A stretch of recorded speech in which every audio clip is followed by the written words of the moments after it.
Well, I mean, first of all, the main problem for the past several years, what we've done as Americans, we spent a lot of money we didn't have to buy foreign products that we can't afford. We've run up an enormous debt to the rest of the world. We've got nothing to show for it. You know, it's analogous to an individual. He loses his job, and instead of getting another job, he simply buys everything on a credit card, and then he shows his wife his credit card bills and says, you know, look, honey, look how great we're doing. We've just been going on a consumption binge where we borrow money like drunken sailors from the rest of the world and blow it.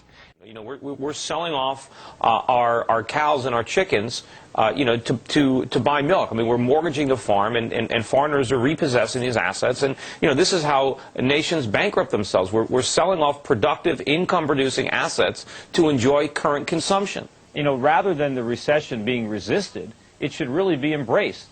Because the disease is all this debt-financed consumption. The cure is that we stop consuming and start saving and producing again, and that's a recession. And sometimes, you know, medicine tastes bad, but you got to swallow it. Now, very quickly to explain business cycles and how they work, contrary to what most people think, the boom is the problem. The bust is the solution. A boom is like an artificial high. Like if you take heroin, and, you know, you shoot yourself up with heroin and, you know, it feels really great. At least that's what they tell me. But anyway, that's artificial. You want to get healthy, right? Then you got to go to rehab or detox, and you go cold turkey, and you go through withdrawal. The withdrawal symptom is very unpleasant, very painful. Again, that's what I hear. But it's necessary if you want to remove these toxins from your system and get healthy. The same thing happens in the business cycle. When you have a central bank, and the central banks made the same mistakes in the 1920s, when you have monetary policy too inflationary, and you create an asset bubble, you create malinvestments, the malinvestments need to be purged. The economy needs to be rebalanced. You know, it's like if you're a heroin addict and you want to get healthy, you can't do that without going through withdrawal. The withdrawal symptoms are not fun, but the government's solution is shoot up with more heroin so that we can delay the withdrawal.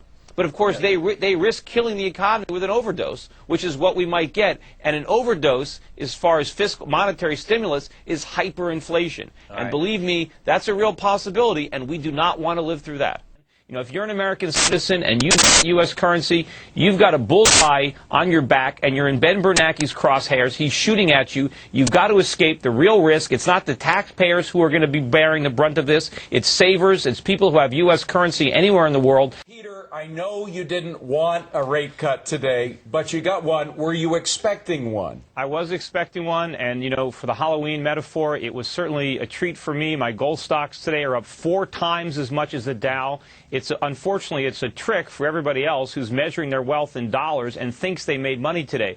It feels like a recession because we're in one. You know, I'm not going to go by the government numbers. If the government weatherman tells me it's sunny outside and I look out the window and it's raining, you know, I'm going to take an umbrella. A kid tells his teacher he has a straight A policy, but he skips class and he doesn't study. He's not going to get A's just by saying he has a policy. Tell me about it. That was my life. The Treasury could say they got a strong dollar policy all they want, but if we got Ben Bernanke debasing the money, you know, it's going to go down. Remember, this wasn't created by the free market. All this excess leverage is there because of the government. It's there because of the Fed. They did this. They infected us with this disease. The fact that all these companies are now dying. How did they make Wells Fargo make stupid home equity loans? What they did is they provided Wells Fargo and all these companies with free money, and they let them go out and leverage it up. And it's like I use the analogy, if a kindergarten school teacher leaves the classroom and passes out pixie sticks and soda pop, and then leaves the classroom, and she comes back and the kindergartners have wrecked the place, who do you blame? The reason we have a flood is because Alan Greenspan blew up the dam. You know, the whole thing is ridiculous. It's like, picture a senior prom, and you got the chaperone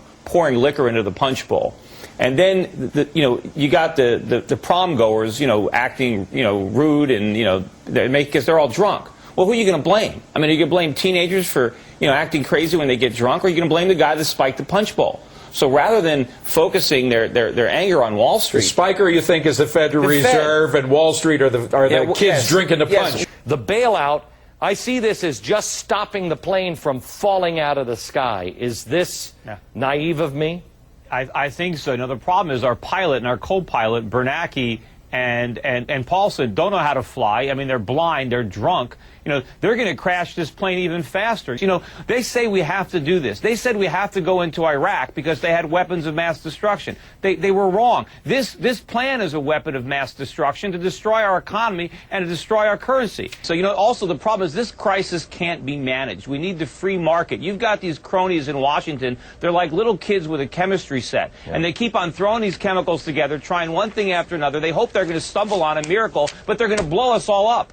No, it's a disaster, not just down the road, but right now. You know, everybody is sugarcoating this and glossing over it. Look at what President Bush said today. He said all the evidence points to a soft landing in housing. I don't know how he can say that with a straight face. I mean, the evidence points to a crash landing. I mean, this is the Hindenburg. Every time I turn on the TV, there's Paulson reassuring the American public that the underlying economy is sound. You know, it's like you go to your doctor and he tells you you're in excellent health, but I just want to perform open heart surgery just in case. You know, what we're really doing is the equivalent of selling our financial souls to the devil. You know, it's Henry Paulson and Ben Bernanke. They're the Pied Pipers that led us down this path. Now they're going to lead us over a cliff. I mean, these are the guys we want to now turn over. You talk about the inmates running the asylum. These guys were in denial the whole way. They don't understand the fundamentals of economics. They have no idea why we're in this mess. In fact, they're the ones that lit the fire. They're not going to put it out. No, I can't imagine a secretary being worse than Paulson. You know, they might as well nominate my 6-year-old to be Treasury Secretary. You know, at least he would play with his toys instead of screwing up the economy. Oh, the government can't do anything. Just putting the right person in the head of the secretary, it's like it didn't matter who you put on the bridge of the Titanic. The ship was going to sink because it was structurally damaged. Our economy is in trouble. We have a phony economy. We have to allow it to collapse so we can rebuild a genuine one. America's future, we think it's secure because it's still strong. It's not strong. It's a facade. It's a house of cards, and it's about to cave in. You got to read my book, Steve. People still are confused. They think that America is the engine that drives the global train. We're not. We're the caboose. And in fact, we're dead weight. And as soon as the rest of the world can sever that caboose, the rest of the train will move a lot faster.